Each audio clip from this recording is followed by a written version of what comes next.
ऋषभ मल्होत्रा इस शहर का जाना माना अरबपति बिजनेसमैन, 2 बच्चों का बाप था। बच्चों की परवरिश के लिए मुझे बच्चों की नैनी बना दी, लेकिन फिर उसने मुझे शादी का प्रस्ताव रखा। मैंने उससे 1 साल के लिए कॉन्ट्रैक्ट मैरिज कर ली। आज रात जब मैं बालकनी में खड़ी खड़ी चांद को देख रही थी, ऋषभ मेरे करीब आ गया। क्या तुम्हें हमारी शादी का अफसोस है जिया? वह पूछा। नहीं, मैंने जवाब दिया।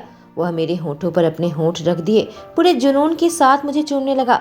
मेरी जरूरत बढ़ती चली गई। वह बीच में रुका। अगर तुम्हें चाहिए जिया तो तुम कह दो। अगर मैं तुम्हें इससे अधिक चूमूं तो मैं खुद पर काबू नहीं कर पाऊंगा। मैं जानता हूँ तुम भी मुझे उतना ही चाहती हो जितना कि मैं, पर मैं तुम्हारे मुंह से सुनना चाहता हूँ। मैं तुम्हें चाहती हूँ ऋषभ। मैं सारा खतरा भूल चुकी थी कि वह एक डेविल। कहानी ऋषभ की जुबानी। मैं जल्दी से अपनी पत्नी को बिस्तर के सामने लेकर आया। पता था कि वह थोड़ी देर और होगी तो वह अपना इरादा बदल लेगी। अब मैं और पीछे नहीं हट सकता। जब इतनी दूर आ गया हूँ, मैंने प्यार से उसे बिस्तर पर लिटा दिया और उसे देखने लगा, खासकर उसके उभार को। उसे देखकर मेरी इच्छाएं और जागने लगी थी। शादी के बाद इस रात की मैं कल्पना करता रहा और अब हकीकत बनने जा रही है। महसूस हुआ मैं और कड़क होता जा रहा हूँ। जो कोई भी बाधा नहीं मान रहा। वह मेरी आंखों में देख रही थी जिसमें अब बस हवस थी। मैंने अपनी शर्ट उतारी और वह मेरे जिस्म को निहारने लगी। पहले भी मुझे ऐसे ही देख चुकी है। सच में तुम बहुत खूबसूरत हो प्यारी पत्नी, मैंने कहा। मेरी आवाज बहुत ही मादक और कर्कश निकली। धीरे धीरे उसके जॉ लाइन को चूमने लगा। ठीक उसके सीने के पास आकर मैं रुक गया और धीरे धीरे उसके उभार के साथ खेलने लगा। वह सिसकी लेने लगी और अपने मुंह को ढकने की कोशिश की। शर्मिंदगी से वह अपनी आंखों को बंद कर रखा था जब मैं उसके बनावट को देख रहा था। जिया अपनी सिसकी रोक नहीं पा रही थी जब मैं उसे अपने मुंह से चिढ़ा रहा था। मुझसे भीख मांगने लगी, प्लीज। जब आंखें खोली तो मुझे उसको देखता हुआ पाया। मेरी आंखें इच्छाओं से गहरी हो गई। मैं अपने हाथ धीरे धीरे उसके शरीर में चलाने लगा और उसके कपड़े को उतार फेंका। उससे अपनी आंखें नहीं हटाई थी। मैं खोज में लगा रहा। वह अब स्थिर नहीं रह पा रही थी, सिसकी ले रही थी। उसकी आवाज कहीं खो गई थी।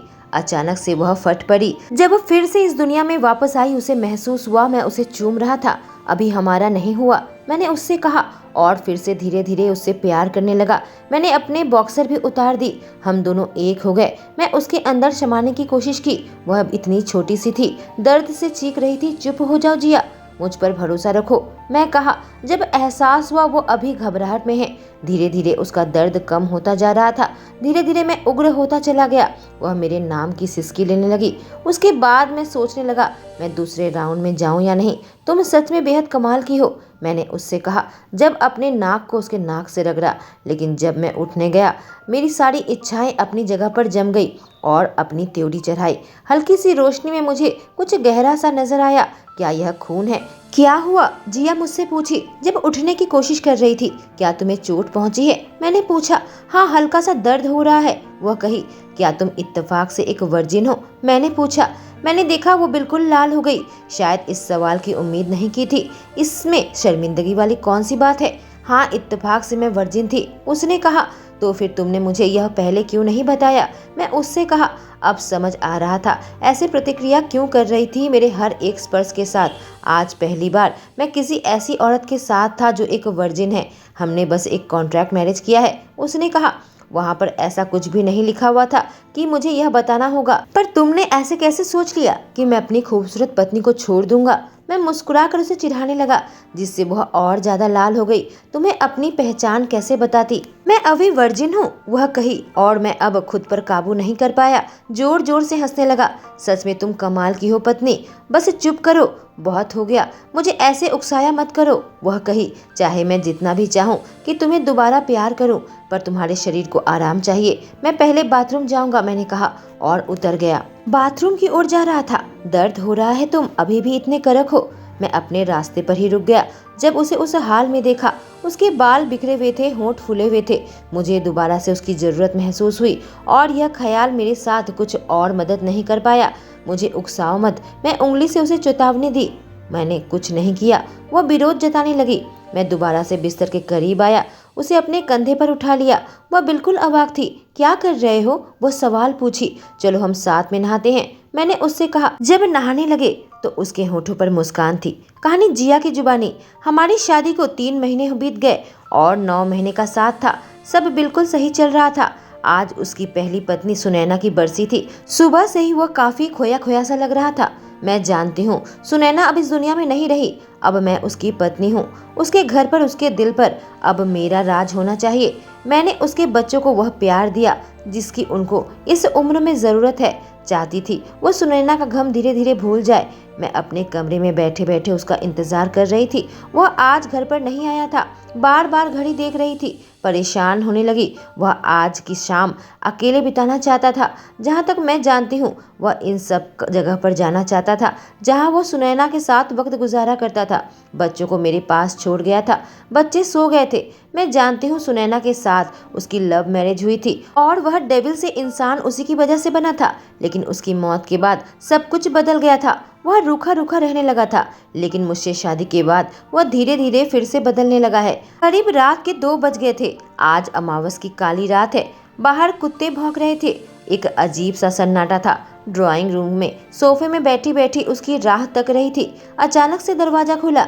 मैं देखी वो शराब के नशे में धुत अंदर आया। मैं दौड़कर उसके पास आई, उसे थामने के लिए उसके बाजू को पकड़ा। उसने मुझे दूर झटक दिया जैसे कि मैं उसके लिए कोई मायने नहीं रखती। सदमे से मेरी आंखें बड़ी बड़ी हो गई। किस तरीके से मैं उसे सहारा देकर कमरे तक लेकर जाना चाहती थी। सब ठीक है ऋषभ, चलो मैं तुम्हें कमरे तक लेकर चलती हूँ। मैं उसके कंधे पर हाथ रखकर बहुत ही नर्म आवाज में कही। उसकी आंखें बिल्कुल लाल लाल थी। वह मेरी ओर घूरने लगा। वह लड़खड़ाता हुआ कमरे तक आया। मैं उसके पीछे पीछे आई। मैं कमरे को पहले ही हल्के से सजा रखा था। मैं बस उसे खुश करना चाहती थी, यह जताना चाहती थी कि मैं उसके साथ हूँ। मैंने अपने पैरों को ऊपर किया और उसके होठों को हल्का सा चूमा। किस काफी लंबी और गहरी थी, जिसमें मैंने अपना पूरा प्यार डाल दिया था। उससे अलग हटी, सोचने लगी क्या इसे यह पसंद आया, इतना टूटा हुआ क्यों लग रहा है, और सबसे बड़ी बात, उसे यूं टूटा देखकर मुझे दर्द का एहसास क्यों हो रहा है। ये प्यार नहीं तो क्या है। मुझे उसका पूरा चाहिए। अब सुनैना नहीं, मैं हूँ जो उसकी हमसफर है। मैं तुमसे प्यार करती हूँ ऋषभ मल्होत्रा, मैं तुमसे बेहद प्यार करती हूँ, मैंने कहा। मैं थोड़ी सी पीछे हटी और उसके चेहरे को देखने की कोशिश की ताकि उसके भाव को समझ पाऊं, पर मुझे जो नजर आया उसकी कल्पना तक मैं नहीं की थी। काफी कंफ्यूज्ड और गुस्से में नजर आ रहा था। उसकी आंखों में सदमा था। कुछ ऐसे जज्बात थे जिसे मैं पढ़ नहीं पा रही थी। ठंडी सिहरन मेरी रीढ़ की हड्डी के नीचे दौड़ी। मैं खुद से सवाल पूछने लगी, क्या मैं कुछ गलत किया? तुमने क्या कहा? वह मुझे देखकर कहा। बिल्कुल भी खुश नहीं था। मैं इतने महीने से हिम्मत जुटाकर यह बात उससे कह पाई थी। अब वह मुझे घूर रहा था। उसकी आंखों में देखी और काफी गर्व के साथ अपने शब्दों को दोहराई। मैं तुमसे प्यार करती हूँ ऋषभ। मैंने स्वीकार किया। नहीं, वह अपना सिर हिलाने लगा। उसके चेहरे पर दर्द था, अविश्वास था, एक खौफ था। ऐसा लगा उसके सीने में किसी ने छुरा घुसा दिया हो। मैंने इसकी कल्पना नहीं की थी। मैं बिल्कुल जमीन पर जम गई। नहीं नहीं, बिल्कुल भी नहीं। वह अपना सर इनकार से हिलाने लगा। तुम कंफ्यूज्ड हो। यह सब कुछ नहीं है। तुम इतनी कंफ्यूज्ड क्यों हो रही हो? हमारे बीच में जो है वो प्यार नहीं है। तुम्हें समझ नहीं आता, वह चीखा। पर मैं हार मानने वालों में से नहीं थी। वह मेरे जज्बातों को झूठा करार नहीं दे सकता।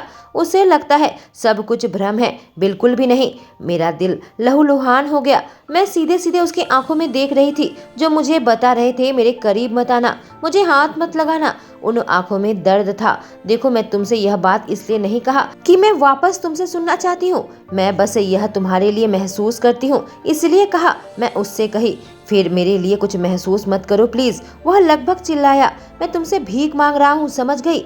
उसका गुस्सा अब बेकाबू होने लगा था। वहीं खड़ी खड़ी मैं उसे घूर रही थी। मुझे समझ नहीं आ रहा था मैं क्या गलती की। मेरे आंखों के कोने से आंसू छलककर गालों से फिसलने लगे। मैं सिसक कर रोने लगी। मुंह पर हाथ रखा कोशिश कर रही थी मैं न रोऊं। मेरी आंखों में झिलमिलाते आंसू को देखकर वह अपनी पीठ मेरी ओर कर दिया और लड़खड़ाते कदम के साथ वह बेडरूम से बाहर जाने लगा। मैं जा रहा हूँ, वह कहा। नहीं, तुम कहीं नहीं जाओगे। मैं विरोध की। वह गहरी सांस लेकर खुद के गुस्से को काबू करने की कोशिश कर रहा था। देखो जिया, वह मेरी ओर मुड़ा, पर मेरी आंखों को देखकर बिल्कुल चुपचाप वहीं पर खड़ा हो गया। मैं एक डेविल हूँ जिया, उसने मुझे चुनौती दी। मैं तुम्हारा हर एक हिस्सा देखना चाहती हूँ, चाहे अच्छा हो चाहे बुरा। अब तक मैं तुम्हारा अच्छा रूप देखा है, मैं तुम्हारे बुरे रूप से भी प्यार करना चाहती हूँ। मैं मुस्कुरा कर कही और खुद को उसके करीब करने लगी। देखो, तुम्हें चोट पहुँचेगी, उसने चुनौती दी। ठीक है, फिर चोट पहुँचाओ मुझे, मैं कही। जिया, वह हुक्म चलाने लगा कि मैं रुक जाऊं। उसके करीब आ गई, अपने हाथ उसके सीने पर रखा जहां उसका दिल तेजी से धड़क रहा था। उसके होठों को हल्का सा चूमी और फिर किस को एकदम गहरी कर दी। अगर यह जज्बात झूठ है तो तुम्हारा दिल इतनी तेजी से क्यों धड़क रहा है? मैं किस के बीच में बड़बड़ाने लगी। वह जवाब नहीं दे पाया। क्या चाहिए जिया? वह काफी गुस्सा होने लगा, पर उसकी आवाज ऐसे निकली जैसे उसके अंदर हवस है और जरूरत है। मैं तुम्हें चाहती हूँ ऋषभ, मैं तुम्हारा पूरा चाहती हूँ, बस तुम्हारा सम्मान और विश्वास नहीं, मैं तुम्हारा प्यार चाहती हूँ। मैंने मांग की। गुस्से से गरजने लगा, बिल्कुल झुंझलाहट में था। वह मुझे दरवाजे की तरफ घुमा दिया। अब मेरी पीठ दरवाजे से टकराई और वह मुझे जुनूनी तरीके से चूमने लगा।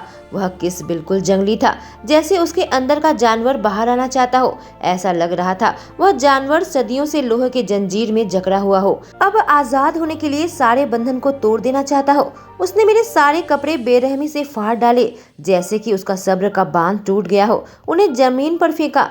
मैंने अपने पैरों को उसके कमर में मोड़ लिए और वह मेरा पूरा लेने लगा।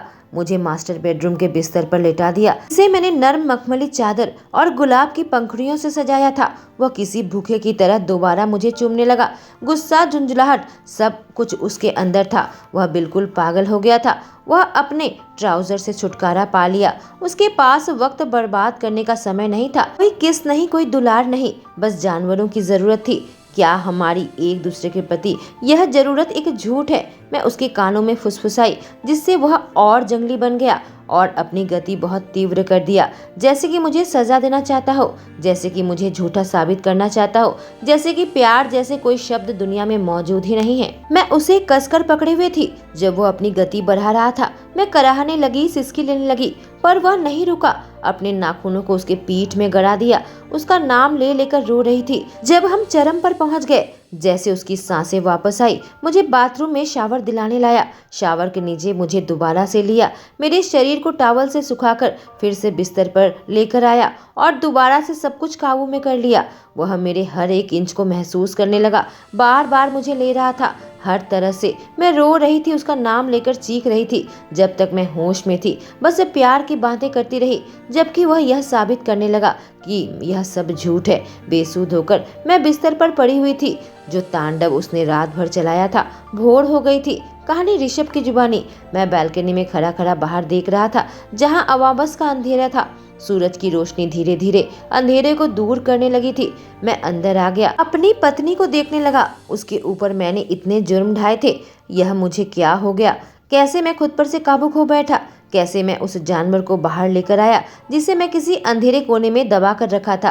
क्यों यह औरत मेरे ऊपर ऐसा असर छोड़ती है?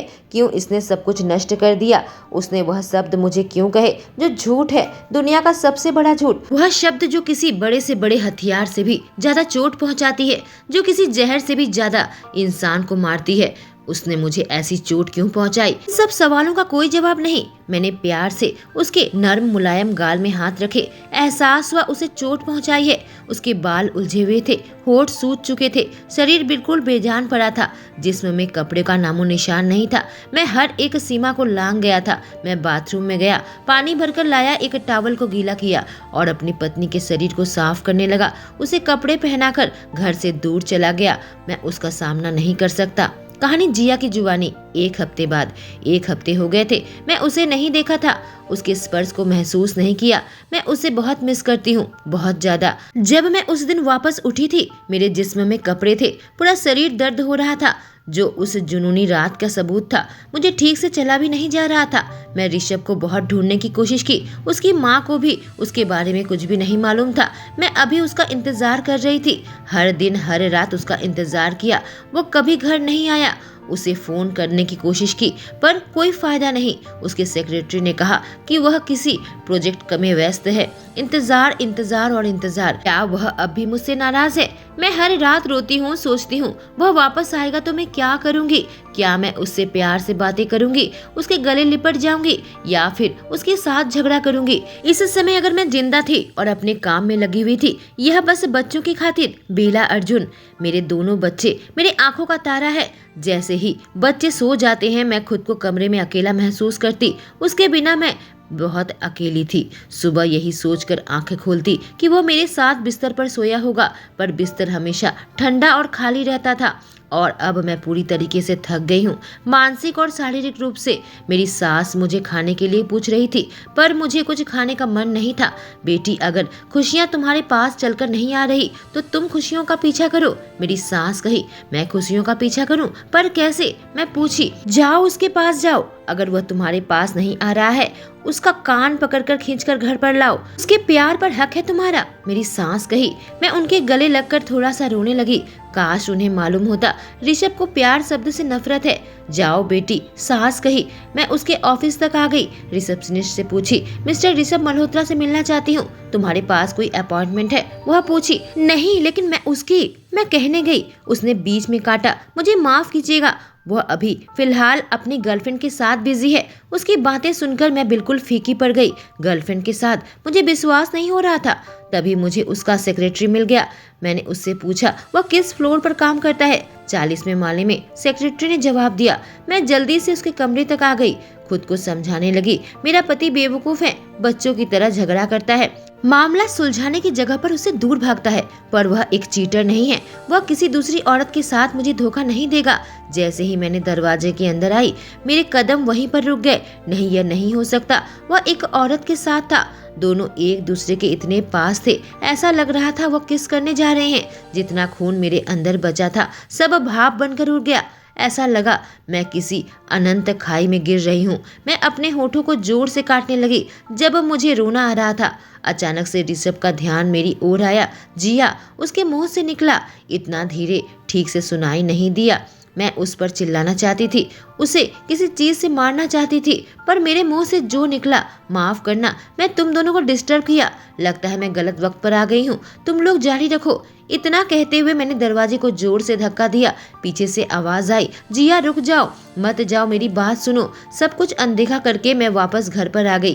मुझे यकीन नहीं आ रहा था, मेरा पति एक धोखेबाज निकला, जिसने मेरे विश्वास को यूं तोड़ दिया और मेरे दिल के यूं टुकड़े कर दिए। उस लम्हे पर मुझे अफसोस होने लगा जब उससे प्यार में गिरी थी। मेरा फोन बार बार रिंग हो रहा था और उसका चेहरा मुझे दिख रहा था। मैं उसके कॉल का जवाब नहीं दी। अब क्या वह मेरे सामने बहाने बनाएगा? मैं एक साथ हंसना और रोना चाहती थी। जो मजाक किस्मत ने मेरे साथ किया था। बहुत सारे सवाल थे जो मैं उससे पूछना चाहती थी।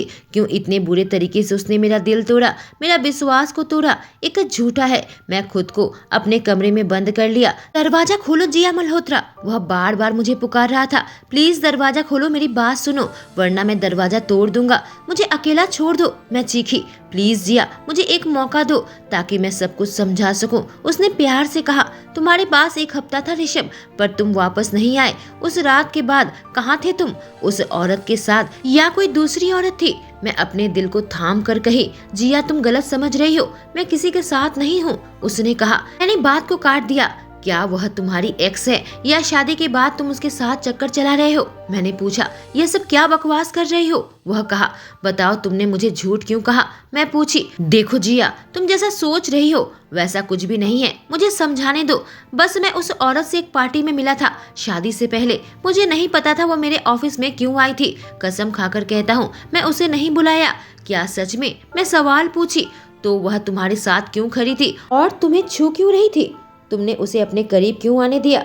देखो मैं बिल्कुल चकित रह गया था। वह करीब आई थी, रिसेप्शनिस्ट से कोई कहानी बताकर अंदर आ गई थी और फिर मुझे एक फाइल दिखाई। उसका पैर मुड़ गया और वो मेरे ऊपर गिरी। इससे पहले कि मैं उसे पीछे धक्का देता तुम अंदर आ गई और मुझे गलत समझा, उसने कहा। और अगर मैं नहीं आती तो तुम दोनों क्या करते फिर बताओ? मैं उसे ताना मारने लगी। बहुत हो गया। वह दरवाजे को गुस्से से पीटने लगा। तुम सब कुछ गलत समझ रही हो। यह किसने कह दिया वो मेरी एक्स गर्लफ्रेंड है या फिर मैं उसके साथ कभी डेट किया? तुमसे पहले मैं कभी किसी लड़की के साथ डेट नहीं किया। तुम ही मेरा पहला हो। जब से सुनैना गुजर गई है मैं कभी किसी के साथ नहीं था और कोई औरत मेरे सामने कोई मायने नहीं रखती, सिर्फ तुम्हारे। मेरा विश्वास करो जिया, जो दर्द फिलहाल मैं महसूस कर रही थी वह अब बर्दाश्त से बाहर था और मैं भी उसे दर्द देना चाहती थी। अगर सच में मैं मायने रखती हूँ तो तुम्हें मुझे अपना राज बताना होंगे जो पूरे दुनिया से तुमने छुपा रखा है। मैंने कहा, ठीक है, मैं तुम्हें अपने राज बताऊंगा। मुझे डिप्रेशन है। जब से मेरी पत्नी सुनैना मुझे छोड़कर चली गई है मैं डिप्रेशन में था। उस रात पार्टी में वह अकेले नहीं गई थी, मैं उसके साथ गया था और कार में हम आपस में लड़ रहे थे। 2 बच्चों को संभालने में सुनैना जूझ रही थी और मेरे पास अपने बच्चों के लिए वक्त नहीं था। हम आपस में बच्चों को लेकर, उनकी परवरिश को लेकर लड़ रहे थे क्योंकि हम दोनों मिलकर भी उन्हें संभाल नहीं पा रहे थे। और ऐसे वक्त पर एक दूसरी गाड़ी मोड़ पर हमारे कार से टकराई। पैसेंजर सीट से टक्कर की वजह से सुनैना को चोट आई और उसकी जान चली गई। मुझे बस हल्की फुल्की चोट आई थी। उसके बाद से ही सुनैना की मौत का जिम्मेदार मैं खुद को मानने लगा। अगर उस रात हम झगड़ा नहीं किए होते तो मेरा रास्ते से ध्यान नहीं भटका होता। मैंने उसे मारा। मैं सुनैना से प्यार करता था, बेहद प्यार करता था। वह भी मुझसे प्यार करती थी और क्या अंजाम हुआ, वह चली गई हमेशा हमेशा के लिए। लेकिन जब तुम मेरी जिंदगी में आई हो सब कुछ बदल गया। तुम मेरी जिंदगी में रंग लेकर आई, उसे खूबसूरत बना दिया। तुम्हारी मीठी आवाज मेरी जिंदगी में हलचल पैदा कर दी। अगर किसी और को पाने की चाह मेरे अंदर इतनी ज्यादा थी वह तुम्हारे प्रति थी। हमारे बीच में एक दूसरे को पाने की जो चाहत थी वह कभी किसी के लिए महसूस नहीं की। मैं शांति से जी रहा था, तुम मेरी जिंदगी में उथल पुथल मचा दी। मैं कोई ऐसा नहीं हूँ जिससे तुम प्यार करो। मैं तुम्हारे लायक नहीं हूँ। मैंने गलत किया था, तुम्हारे ऊपर शादी का दबाव डाला।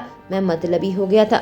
मरने से पहले सुनैना ने मुझसे कहा था बच्चों का ध्यान रखना। उस वादे से चूक गया था। मैं बच्चों का ध्यान नहीं रख पा रहा था। मैंने तुम पर शादी का दबाव डाला। मैं जानता हूँ तुम्हें मुझसे बेहतर कोई मिल जाएगा, पर मैं तुम्हें जाने नहीं दे सकता। बच्चों की वजह से नहीं, पर अब मेरी वजह से तुम मेरी खुशी हो। तुम मेरी अंधेरी जिंदगी का वह दीपक हो जिसने मेरी जिंदगी को रोशन किया है। कुछ महीने में मेरी जिंदगी में जो रंग बिखेरा है, तुम्हारे जाते ही खालीपन मुझे काट खाएगा। तन्हाई मुझे जीने नहीं देगी। मैं तुम्हें खो नहीं सकता। मैं दोबारा से वो खालीपन महसूस नहीं करना चाहता। मैं तुम्हें जाने नहीं दे सकता। मुझे तुम्हें कितने भी कसकर थाम कर क्यों ना रखना पड़े, जाने नहीं दूंगा। उसकी आवाज में बेबसी झलक रही थी। जहाँ दरवाजे की एक साइड में वह बेबस होकर बैठा था, वहीं दूसरी साइड में मैं बैठे बैठे अपने गुलाबी गालों से आंसू की नदी बहा रही थी। मुझे समझ आ रहा था क्यों प्यार की वह 3 शब्द उसके लिए इतने खौफ है। मुझे समझ आ रहा था क्यों पिछले हफ्ते उसने ऐसा बर्ताव किया था। मैं उन तस्वीरों को देखने लगी जो वह दरवाजे के नीचे से खिसका कर मुझे दिया था। उसके ऑफिस के बिल्डिंग की सीसीटीवी फुटेज की तस्वीर थी। वह लड़की मुझसे 5 मिनट पहले अंदर आई थी। यह बस उसके बेगुनाही का सबूत है। पहले मैं दरवाजा इसलिए बंद की थी क्योंकि मैं उसका चेहरा नहीं देखना चाहती थी, पर अब मुझे नहीं मालूम मैं दरवाजा खोलकर क्या करूंगी। मैं उसे कितना परेशान किया, उसे इतना किनारे ढकेल दिया, इतना निर्दयी तरीके से। मैं अपने आंसू को रोक नहीं पा रही थी जब ऋषभ को भी रोते हुए सुन रही थी, जो मेरी वजह से इस हद तक टूट गया था। हम दोनों वैसे ही दरवाजे की 2 साइड में बैठे रहे, जाने कितनी देर तक पता नहीं आगे क्या करना था। कहानी ऋषभ की जुबानी। मैं उसे जाने नहीं दूंगा। मैं इतना थका कभी महसूस नहीं किया था, इतना बेबस खुद को कभी नहीं पाया था। पिछले हफ्ते मैं दिन रात एक प्रोजेक्ट में काम कर रहा था, कई सारे कॉन्ट्रैक्ट साइन कर रहा था। यही चीज थी कि जो मुझे घर जाने से रोक रही थी। जिया के बाहों में जहां मैं जाते ही पिघल जाता। उसे मेरे प्यार की जरूरत थी जो मैं उसे नहीं दे सकता। अब मैं बहुत थका हुआ हूँ सच में। मैं और मेरी पत्नी गाड़ी चला रहे थे। क्या सारा दिन मैं ही बच्चों को संभालूं? तुम जब देखो ऑफिस में लगे रहते हो। सुनैना मुझे देखकर चीखी। जब हम कार से जा रहे थे वह मुझसे लड़ रही थी। मैं और बर्दाश्त नहीं कर पा रहा था। जब से बेला का जन्म हुआ है तब से ही मेरे और सुनैना के बीच में दूरियां बढ़ गई हैं। हर वक्त चिड़चिड़ी रहती है। जब भी घर आता हूँ मुझे थोड़ा भी चैन नहीं मिलता। क्या हो गया उस प्यार को जो हम पहले किया करते थे? तुम एक अच्छे बाप नहीं हो। सुनैना मुझ पर चीखी। देखो शांत हो जाओ, मैं गाड़ी चला रहा हूँ। तुम कब से बोली जा रही हो? मैंने कहा। तुम मेरी बात कब सुनते हो? मैं मर जाऊंगी तब तुम्हें सुकून मिलेगा। वो गुस्से से कही। सुनैना कैसी बातें कर रही हो? खुद को देखो कितनी बदल गई हो। मैंने कहा, जिससे वह और भड़क गई। जोर से आवाज हुई। मुझे कुछ होश नहीं रहा। एम्बुलेंस की आवाज सुनाई दे रही थी। ऐसा लगा मैं सांस नहीं ले पा रहा हूँ। मेरा दम घुट रहा है। गहरे समुद्र में डूबा जा रहा हूँ और मेरे पैरों में पत्थर बंधा हुआ है। बचने का कोई रास्ता नहीं। नहीं नहीं, मैं चिल्लाया और अपनी आंखें खोली। एहसास हुआ मैं अभी गेस्ट रूम के सामने बैठा हुआ हूँ। मेरा पूरा शरीर पसीना पसीना हो गया था। दिल तेजी से धड़क रहा था। मैंने ध्यान दिया, दरवाजा अब खुला हुआ है। मैं लड़खड़ाते कदमों के साथ खड़ा हुआ कमरे के अंदर आया, पर उसे बिल्कुल खाली पाया। वह चली गई, वो मुझे छोड़कर चली गई। मैं सदमे और अविश्वास से अपने शब्द दोहराने लगा। मैं पानी का गिलास उठाया और पूरी ताकत से दीवार पर मारा, जो टुकड़े टुकड़े होकर बिखर गए, जैसे कि मेरा दिल और वह सपने जो मैं उसके साथ अपनी आंखों में सजाए थे। सुनैना की तरह वह भी मुझे छोड़कर चली गई। मैं अपनी मुट्ठी को भींचकर अपने दिल का दर्द कम करने के लिए शीशे को मुक्का मारा। इस बात की परवाह नहीं की कि कांच मेरे त्वचा में चुभ गई थी। उसने भी वह 3 शब्द मुझसे कहे थे जो सुनैना कहा करती थी, और फिर मुझे अकेला छोड़ गई। उसने मुझसे झूठ कहा, ठीक सुनैना की तरह झूठी कहेगी। अचानक मुझे लगा मेरे बच्चे कहाँ हैं। मैं दौड़ता हुआ अपने बच्चे के कमरे में आया। ठीक तभी मुझे मेरी पत्नी नजर आई, जो बच्चों के साथ खेल रही थी। तुम कहाँ चली गई थी? मैं लगभग चिल्लाया। इससे बच्चे भी घबरा गए। मेरी बेटी मेरी आवाज सुनकर रोने लगी। अब ठीक है बेला, मैं यहीं पर हूँ, मेरी पत्नी कहा, और बेला को शांत करने लगी। मेरा बेटा भी उसके पैरों के साथ चिपक गया था। वह आंखों के इशारे से मुझे वहां से जाने को कही। तभी मेरी माँ सामने आ गई। मैं बच्चों को संभालती हूँ, तुम दोनों आपस में बातें करो, वह कही। मैं जिया को कलाई पकड़ी और खींचकर उसे अपने बेडरूम में लेकर आया। मेरे साथ साथ वह लगभग दौड़ रही थी, क्योंकि मैं लंबे डग भर रहा था। पीछे से दरवाजा बंद कर दिया और उसे दरवाजे के खिलाफ धक्का दिया। उसके दोनों कलाइयों को मजबूती से एक हाथ से पकड़ लिया और उसे बिल्कुल चिपका दिया। फिर उसे जुनून के साथ चूमने लगा, जैसे कि उसे बताना चाहता हूँ वह मेरी है। इस किस के साथ उसे सजा देना चाहता था कि उसने अपना वादा तोड़ा। जब मैं उसे आखिरकार छोड़ा, वह सांस भरने लगी। मुझे छोड़कर क्यों चली गई थी? मैंने गुस्से से कहा। मैं बच्चों के कमरे में गई थी, मैं उन्हें अनदेखा नहीं कर सकती। हमारे बीच में चाहे जो कुछ भी हो, वह जवाब दी। तुम चाहे जो कुछ भी कहो, मेरी आंखों के सामने से दोबारा दूर नहीं जाओगी। मेरी आंखें उसे जलाने लगी। अचानक से उसकी नजर मेरे हाथ पर पड़ी, जिससे खून निकल रहा था। ऋषभ, तुम्हें चोट लगी है, तुम्हें डॉक्टर के पास जाना होगा, वो घबराते हुए कही। नहीं, तुम मेरे पास रहोगी, मेरी आंखों के सामने। मैंने कहा, ऋषभ तुम बच्चों की तरह बर्ताव कर रहे हो। वह जल्दी से फर्स्ट एड किट लेकर आई, मेरे जख्मों को साफ करके उसमें पट्टी कर दी, और मेरी आंखें एक पल के लिए भी उससे दूर नहीं हुई। मुझे डर लग रहा था मैं अपनी नजरें हटा दूंगा तो वह गायब हो जाएगी। कहानी जिया की जुबानी। उसकी पट्टी करके जब मैं उसकी आंखों में देखी, उसकी आंखों में अनिश्चितता का खौफ था। इतने दिनों से मैं बहुत कुछ सोचा था। जब उससे मिलूंगी मैं उससे लड़ाई करूंगी, उस पर गुस्सा करूंगी कि वह घर वापस क्यों नहीं आया, उसने मेरा कॉल क्यों नहीं उठाया, मुझे एक बार भी कॉल क्यों नहीं किया। कई बार मैंने यह सोचा कि मैं उसे देखते ही उसे अपने बाहों में ले लूंगी और उसे कभी नहीं जाने दूंगी। मैंने सोचा था मैं उसे अपने जज्बात समझाऊंगी, पर मैं जैसे कल्पना की थी यहाँ ठीक उसका उल्टा हो रहा था। सब कुछ बिल्कुल अप्रत्याशित था। मैंने कभी सपने में भी नहीं सोचा था कि वह इतना अंदर से टूटा और खोखला इंसान है। जो आदमी इतनी ताकत रखता है उसे मैं डेविल कहती थी। वह इंसान अभी कहीं नजर नहीं आ रहा था, चाहे इसे हादसा कहे या कुछ और, पर मैं उसके प्यार में गिर गई हूँ इतनी गहरी तरीके से कि मैं उसके बिना नहीं जी सकती। कुछ कहो। उसकी आवाज कांप रही थी। तुम क्या चाहते हो? मैं क्या कहूँ? उसने मेरे कमर को पकड़ा और मुझे अपने गोद में बैठा दिया। बहुत प्यार से मेरे खुले लटों को मेरे कान के पीछे किया और अपना अंगूठा मेरे गाल में चलाने लगा। कहो कि तुम मुझे छोड़कर अभी नहीं जाओगी। उसकी आंखों में देखी जो नर्म थे। उसकी बातों से कई सारी भावनाएं मेरे अंदर आजाद हो गई थी। मैं तुम्हें छोड़कर नहीं गई थी, तुम गए थे। मैं शिकायत की और तुमने परवाह नहीं की कि मुझे एक कॉल तक नहीं किया। मुझे माफ कर देना कहते हुए वो जल्दी से मेरे हाथ पकड़ लिया। इतने समय तक मैं इन 4 दीवारी के अंदर कैद थी। मुझे यह भी नहीं पता था तुम कहाँ पर हो, कैसे हो। मैंने कहा, मैं अपने ऑफिस में था पूरे समय, वहीं पर काम किया, वहीं पर सोया। अगर तुम्हें विश्वास नहीं हो रहा, मैं साबित कर सकता हूँ। इससे पहले कि वह बाकी के वाक्य पूरा करता, मैं अपने होंठ उसके होंठों पर रख दी। हल्का सा चूमते हुए कही, मैं तुम पर भरोसा करती हूँ, तुम्हारे हर एक शब्द पर। मैं तुम्हें माफ कर सकती हूँ अगर तुम मेरा दिल बार बार तोड़ो तो, पर कभी मेरे स्वाभिमान को ठेस मत पहुँचाना, मेरा अपमान मत करना। अगर ऐसा किया तो मैं उसी वक्त तुम्हें छोड़ दूंगी। मैं कही, मैं ऐसा कभी नहीं करूंगा। उसने जल्दी से कहा, जब से तुम मुझे मिली हो तुम्हारे अलावा मैं किसी के बारे में नहीं सोचा। मैं जो राज तुमसे कहे थे वह मुझे अंदर ही अंदर खा रहे थे। मैंने कभी किसी से नहीं कहा। कोई औरत मुझे इस तरीके से काबू नहीं कर पाई। तुम हो जिसकी मैं परवाह करता हूँ। जिया, आज मैं तुम्हारे सामने अपना सर झुकाता हूँ। मैं तुमसे हार मानता हूँ कहता हुआ वह मेरे सामने नतमस्तक हो गया। जब मुझे देखा इतने प्यार से देख रहा था, मेरा दिल दुगनी तेजी से दौड़ रहा था। जब दिल को दर्द और सुकून एक साथ हो रहा था। मैं अपनी बाकी की जिंदगी तुम्हारे साथ गुजारना चाहता हूँ। जब सोने जाऊंगा मैं तुम्हारे साथ सोना चाहता हूँ। जब उठूंगा मैं तुम्हें अपने पास चाहता हूँ। मैं तुम्हें बहुत मिस किया, बहुत ज्यादा, ऋषभ ने कहा, अपने बाजुओं को मेरे कमर के साथ मोड़ लिए। मैं चाहता हूँ जिंदगी भर तुम मेरे साथ रहो। तुम मेरी हो इसलिए मुझे कभी मत छोड़ना, मेरी आंखों में देखते हुए कहा। मैं मजाक नहीं कर रही थी जब कहा था मैं तुमसे प्यार, इतना कही उसने अपने हाथ से मेरा मुंह ढक दिया। यह शब्द कभी मत कहना। उसके वाक्य से मेरा दिल टूट गया। मैं ऐसा नहीं हूँ जो किसी के प्यार के लायक हो। जिससे भी प्यार करता हूँ वो मुझे छोड़कर चली जाती है और मैं तुम्हें किसी भी कीमत पर नहीं खो सकता। वह अपने मुंह मेरे करीब लाया और मुझे हल्के हल्के चूमने लगा। जब आखिरकार मुझे छोड़ा मैं सांस लेने लगी।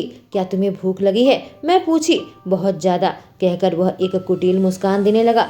मैं खाने के बारे में नहीं पूछ रही हूँ, मैंने कहा। जब वह मुझसे दोबारा चूमने लगा और मैं तुम्हें जवाब दे रहा हूँ, वो मुस्कुराता हुआ कहा और मुझे बिस्तर पर लिटा दिया। मुझे दोबारा से चूमने लगा। एक लंबे प्यार भरे मिलन के बाद मैं उसके सीने में अपना सर रखकर सो रही थी और वह मुझे अपने बाहों में थाम कर रखा था।